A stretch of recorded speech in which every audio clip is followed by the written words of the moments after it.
এই শুনছো, এই শহরে তোমার আপন বলতে আছে শুধু নিজের ছায়া। সাবধানে চলিও। তুমি হারিয়ে গেলে ঠিকই তোমায় খুঁজে নিতাম, কিন্তু তুমি বদলে গেছো। চুপচাপ হারিয়ে যাবো একদিন, কারোর প্রতি কোনো অভিযোগ রাখবো না। বিপদ কেটে গেলে মানুষ উৎফুল্ল এবং অহংকারী হয়ে যায়। সত্যি না পাওয়ার চেয়ে পেয়ে হারানোর যন্ত্রণা একটু বেশি হয়ে থাকে। কয়েকদিনের মিথ্যে অভিনয় করে কারোর জীবনের আলোর প্রদীপ নিভিয়ে দিও না। জীবনে এমন কাউকে কখনো পাইনি যে আমাকে আমার মতো করে বুঝবে। আমি আসক্ত, তবে কোনো নিকোটিনে নয়, তুমি নামক সেই নেশায়। হয়তো টাকার বিনিময়ে অনেক কিছু পাওয়া যায়, কিন্তু প্রিয় মানুষের ভালোবাসাটা আর মুখটা না। ফেলে আসা জীবনে যেসব মেয়ের সঙ্গে আপনার প্রেম ছিল, সেসব গল্প নাই বা বললেন। আপনার প্রিয় তোমাকে যদি সে কখনো জানতে চায়, তবেই বলা যেতে পারে। মেয়েরা কথার ছলে গল্প বলতে ভালোবাসে। আপনার প্রিয় মানুষটির গাল গল্পে বিরক্ত হবেন না, কারণ তাহলে সে আপনার উপরে চটে যাবে। নারীরাও আজকাল রাগী, আক্রমণাত্মক সঙ্গী পছন্দ করে না। রাগ করার মতো সুনির্দিষ্ট কারণ থাকলে নারী সঙ্গীকে শান্তভাবে বুঝিয়ে বলতে হবে। সম্মান প্রদর্শন, নারীকে সম্মান করতে হবে। অনেকের মাঝে নারীকে হেয় করে কথা বলার প্রবণতা দেখা যায়, তবে নারীরাও মানুষ, সে পুরুষের সমান গুরুত্ব এবং সম্মান পাওয়ার অধিকার রাখে। কষ্ট সেখানেই যেখানে সত্যি থাকে, হয়তো এটা একটা পরীক্ষা। আনন্দ সেখানে যেখানে মিথ্যা দিয়ে ভরপুর, হয়তো এটাও একটা পরীক্ষা। ভালোবাসা কি শুধু ছলনা করার জন্য? না, মনে রাখার জন্য।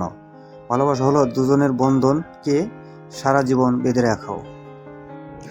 জঙ্গলের রাজা বাঘমশাই ঢাকঢোল পিটিয়ে জানিয়ে দিল, কোনো শিশুকে নিরক্ষর রাখা চলবে না। সবার জন্য যথাযথ শিক্ষা সুনিশ্চিত করতে হবে। সব ছেলে মেয়েদের স্কুলে পাঠাতে হবে। পড়াশোনা শেষ হলে সবাইকে সার্টিফিকেট দেওয়া হবে। শুরু হলো সর্বশিক্ষা অভিযান। হাতির বাচ্চা স্কুলে এলো, বাদর, মাছ, কচ্ছপ, বিড়াল, উট, জিরাফ সবার বাচ্চা স্কুলে পৌঁছে গেল। শুরু হলো ধুমধাম করে পড়াশোনা। ফার্স্ট ইউনিট টেস্ট হলো। হাতির বাচ্চা ফেল। কোন সাবজেক্টে ফেল? হাতি এসে প্রশ্ন করে। গাছে ওঠা সাবজেক্টে ফেল করেছে। হাতি বলল মহাচিন্তায়, তার ছেলে ফেল, এটা কোনোভাবে মেনে নেওয়া যাবে না। শুরু হলো খোঁজাখুঁজি। ভালোটির অর্ডার পেতেই হবে। সন্তানের শিক্ষার ব্যাপারে কোনো রকম কম্প্রোমাইজ করা যাবে না। হাতির এখন একটাই টেনশন, যেভাবেই হোক ছেলেকে গাছে চড়া শেখাতে হবে। গাছে ওঠা সাবজেক্টে টপার করে তুলতে হবে। ফার্স্ট সেশন অতিক্রান্ত, ফাইনাল রেজাল্ট আউট হলো।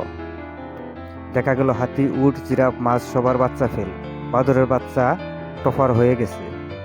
প্রকাশ্যে মঞ্চে বিভিন্ন গেস্টদের আমন্ত্রিত করে বিরাট অনুষ্ঠান আয়োজন করা হলো। সেখানে টপার হিসেবে বাদরের বাচ্চার গলায় মেডেল পরিয়ে দেওয়া হলো। চূড়ান্ত অপমানিত হয়ে হাতি, উট, জিরাফ নিজ নিজ সন্তানকে দারুণ পিটুনি দিল। এত টিউশন, এত খরচ, এরপরেও চূড়ান্ত অসম্মান তারা মেনে নিতে পারল না। ফাঁকিবাজ, এত চেষ্টা করেও তোর দ্বারা গাছে চড়া সম্ভব হলো না। অকর্মা কোথাকার! শিখে নে, বাদরের বাচ্চার কাছে শিক্ষা নেই কিভাবে গাছে চড়তে হয়। ফেল, কিন্তু মাছের ছেলেও হয়ে গেছে। সে আবার প্রত্যেক সাবজেক্টে ফেল, কেবলমাত্র সাঁতার কাটা ছাড়া। প্রিন্সিপাল বলল, আপনার সন্তানের অনেক প্রবলেম, 5 মিনিটের বেশি ক্লাসে থাকতে পারে না। মাছ নিজের সন্তানের দিকে চোখ রাঙিয়ে তাকিয়ে রইল। বাচ্চা বলে, মাগো, দম নিতে পারি না, ভীষণ কষ্ট হয়। আমার জন্য জলের মধ্যে কোনো স্কুল দেখলে ভালো হতো না। পুঁথিমধ্য বুড়ো খেক শিয়ালের সঙ্গে দেখা। শিয়াল বলে, কি হয়েছে সেটা তো বলো। হাতি বলে, এত বড় শরীর নিয়ে গাছে চড়তে পারলো না। শিয়াল অট্ট হাসিতে ফেটে পড়ে। শিয়াল বলো, তোমাদের গাছে চড়ার কি প্রয়োজন সেটাই তো বুঝতে পারলাম না। শোনো হাতি, তুমি নিজের বিশালাকার সুর উঁচিয়ে ধরো, গাছের সবচেয়ে বড় ফলটি পেরে ভক্ষণ করো, তোমার গাছে ওঠা লাগবে না। বোন মাছ, তোমার সন্তানকে নদীর স্কুলে ভর্তি করে দাও, ওকে মন ভরে সাঁতার কাটতে শেখাও। দেখবে একদিন তোমার ছেলে নদী অতিক্রম করে সমুদ্র পাড়ি দেবে, 7 সমুদ্র পার করে তোমার নাম উজ্জ্বল করে দেবে। ওকে রাজার স্কুলে মোটেও পাঠিও না, ও মারা যাবে। মনে রাখতে হবে, শিক্ষা আপনার সন্তানের জন্য, শিক্ষার জন্য আপনার সন্তান নয়। প্রত্যেক শিশুর মধ্যেই কিছু না কিছু স্পেশালিটি আছে। আমাদের দায়িত্ব হলো সেটা খুঁজে বের করা, তাকে সঠিক পথ দেখিয়ে দেওয়া। তাহলেই দেখবেন সে নিজেই নিজের গন্তব্য খুঁজে নেবে। পৃথিবীতে আজ পর্যন্ত যত বড় অর্জন হয়েছে তার পিছনে আশা ছিল সবচেয়ে বড় শক্তি। বই হচ্ছে চেষ্টার্থ, যার সঙ্গে কোনোদিনও ঝগড়া হয় না, কোনোদিন মনোমালিন্য হয় না। নিজেকে বিশ্বাস করো, ভয় হলে নতুন কিছু চেষ্টা করার সময় পিছিয়ে যেও না। জীবন বাইসাইকেল চালানোর মতো একটা ব্যাপার, পরে যেতে না চাইলে তোমাকে সামনে চলতেই হবে। মেয়েরা সামান্য কারণে কাঁদে, আবার সবচেয়ে কঠিন যন্ত্রণা নীরবে সহ্য করে। সবাই বলে মেয়েদের কোনো বাড়ি হয় না, কিন্তু আসল কথা হলো তাদের ছাড়াই কোনো বাড়ি সম্পূর্ণ হয় না। ভালোবেসে কাছে টেনে জল দিলে আঁকি ভরে, চলে গেছে দুঃখ নাই, আজও তোমায় ভুলি নাই। তোমায় আমি বলতে চাই, তুমি ছাড়া প্রিয় আর কেহ নাই, ভালোবাসি শুধু তোমায় আমি, জনম জনম ভালোবাসতে চাই। একজন ছেলের তখনই খুব কষ্ট হয় যখন কেউ কাছে এসে তারপর দূরে সরে যায়। হয়তো চাকরির অভাবে কত ছেলে তার ভালোবাসার মানুষকে হারিয়ে ফেলে, যার চলে যায় সেই বুঝে হায় বিচ্ছেদে কি যন্ত্রণা। যে ছেলেগুলো ছোটবেলা থেকে কারো ভরসার প্রতীক হয়ে ওঠে, তারা এই দিন শেষে পরাজিত সৈনিকের মতো টুকরে কেঁদে মরে। সদ্য কৈশোরে পেরিয়ে যৌবনে পা রাখা ছেলেটাও প্রচণ্ড উচ্ছ্বাস নিয়ে জীবনের স্বপ্ন দেখতে শুরু করে, অথচ শেষ পর্যন্ত কত স্বপ্নকেই গলা টিপে হত্যা করতে হয়। যুদ্ধ এবং প্রেমে কোনো কিছু পরিকল্পনার মতো হয় না। ভালোবাসার পাশাপাশি বন্ধুত্বের সম্পর্কটাও হারিয়ে যায়।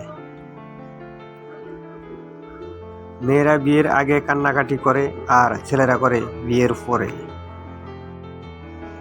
প্রেম হলো জ্বলন্ত সিগারেটের মতো, যার আরম্ভ হলো অগ্নি দিয়ে আর শেষ পরিণতি ছাইয়েতে। বন্ধুরা যে সত্যকে দমন করে থাকে তা হলো শত্রুদের সবচেয়ে সহজ অস্ত্র। শরীর ও অধিকার দ্বারা মানুষ শান্তি খুঁজিয়া পায় না, বরং সততা ও জ্ঞানের মাধ্যমেই শান্তি পাওয়া যায়। মানুষ প্রতিষ্ঠিত হওয়ার পরে যে ব্যবহারটা করে সেটাই তার আসল চরিত্র।